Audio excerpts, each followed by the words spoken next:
وہاں پہ بھی تو 2.5 لاکھ کیسز ہو گئے, 3 لاکھ کیسز ہو گئے, ہزاروں کی تعداد میں لوگ مر گئے. تو بھائی جو ڈسپلن ہے انہوں نے کیا کر لیا ڈسپلن ہو کے؟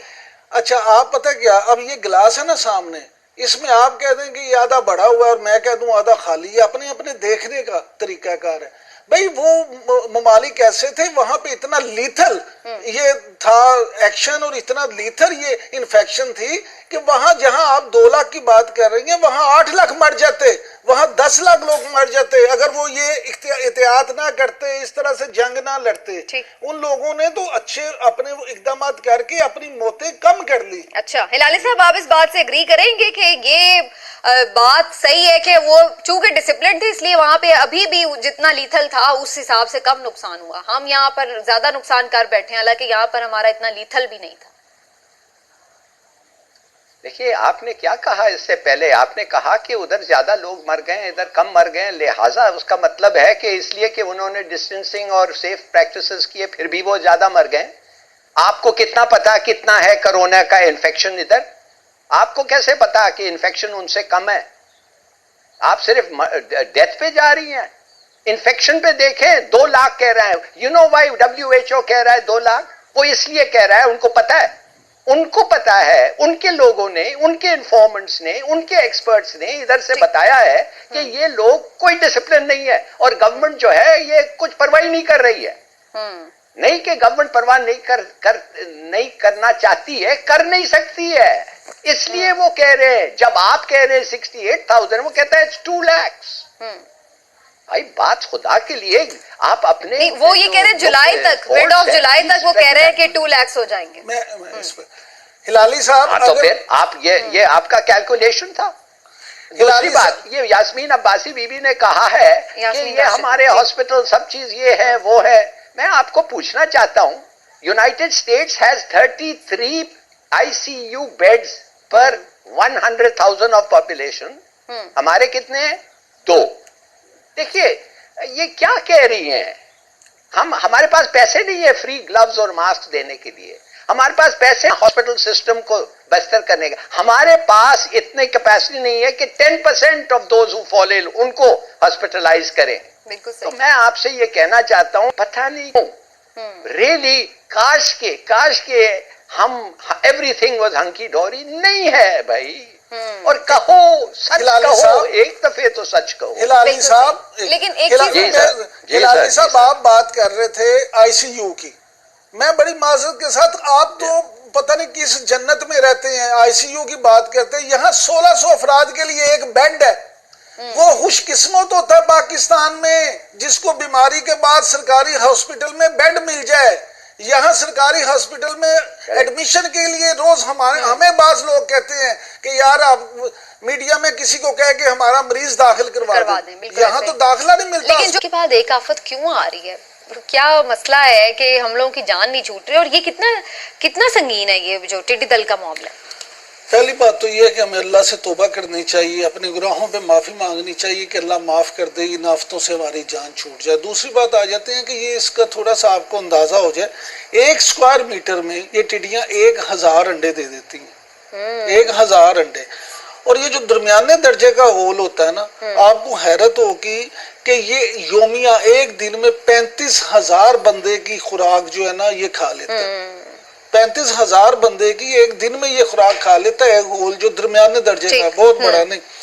اس طرح یہ جو ہے نا ہول ٹڈیوں کا, یہ اگر آپ دیکھیں تو یومیہ 150 کلومیٹر سفر بھی کرتا ہے. ہمارے یہاں یہ جو صحرائی ٹڈی ہے یہ فصلوں کے لیے انتہائی خطرناک ہے. اب اقوام متحدہ کا جو ادارہ ہے نا برائے خوراک اور زراعت, ان کی رپورٹ کے مطابق پاکستان میں جو اس وقت ٹڈی ہے اس سے پاکستان میں فصلوں کو 25% نقصان کا اندیشہ ہے. اگر یہ نقصان بڑھے نا 25% بھی رہے تو آپ کو پتہ ہے کہ اس سے 650 ارب سے زائد اس کی کاسٹ بنتی ہے پاکستان کا نقصان. انہوں نے کہا, یہ اقوام متحدہ کا ادارہ کہہ رہا ہے, میں نہیں کہہ رہا, کہ 650 ارب روپے سے زائد کا نقصان ہوگا فصلوں کو. تو یہ اچانک تو نہیں حملہ آور ہو گئی نا, ظاہر ہے کچھ اس کا پتہ تو چلا ہوگا کہ بھی یہ غول آ رہا ہے, تو اس کے لیے کیوں نہیں کوئی پیش بندی کی؟ یہ اب آج کورونا میں دھیان لگا رہا ہے سارا. وہاں بھی کیا کر دیا, وہاں کون سے کارنامے انجام چلے وہ تو ایک الگ سوال رہا, لیکن بات یہ کہ فخر امام صاحب جو وزیر ہے فوڈ سیکیورٹی کے, وہ آج فرما رہے تھے کہ جناب یہ 1990 میں بھی آئی تھی لیکن اس وقت آ کے چلی گئی ہے, اب یہ اسٹے کر گئی, اب یہ اسٹے کر گئی ہے. اور اس میں یہ ہے کہ اس نے انڈے دے دیے. اب وہ کہتے ہیں یہاں پہ, اب آپ کو بتا میرے پاس وقت نہیں, میں ہلالی صاحب کا بھی ذرا ایک ٹیک لے لوں. ہلالی صاحب ذرا جلدی سے آپ کے بھی اس پہ پوائنٹ آف ویو میں لینا چاہ رہی ہوں. ٹڈی دل کا معاملہ ہے, آپ کو لگتا ہے کہ گورنمنٹ نے بہت دیر کر دی ہے اس معاملے پہ بھی کوئی ایکشن لینے کی, لیکن اب یہ بڑی سجیشنز آ رہی ہیں کہ یہ بڑی پروٹین میں رچ ہوتی ہے ٹڈی دل, تو اس کو آپ فیڈ کے لیے یوز کر سکتے ہیں, مرغیوں کی فیڈ کے لیے, اور بڑے طریقے بتائے جا رہے ہیں. تو کیا ہونا چاہیے اس کا حل؟ دیکھیے مرغی کے فیڈ کے لیے آپ اگر استعمال کرنے آدمیوں انسان کو کھانا ہے نا پہلے مرغیوں کے پہلے, تو ان کا کیا کس قسم کے پرائیورٹیز ہیں میں آپ کو بتا رہا ہوں. میں نے پڑھا تھا کل کہ ایک سوارم جو ہے ایک دن میں وہ 200 کلومیٹر جا سکتا ہے, اور 35,000 لوگوں کا ایک دن میں وہ کھانا کھاتا ہے. جی جی, مانے one swarm eats enough to feed 35,000 people. بالکل. اب آپ سوچئے کیا نقصان ہوتا ہے, کتنا ہوتا ہے, اور انہوں نے کچھ نہیں کیا. اور سب کو پتا تھا یہ ہونے والا ہے, کلائمیٹ چینج, وارم ویدر, بارش. بھائی خود I just don't know ان کے کیا پرائیورٹیز ہیں.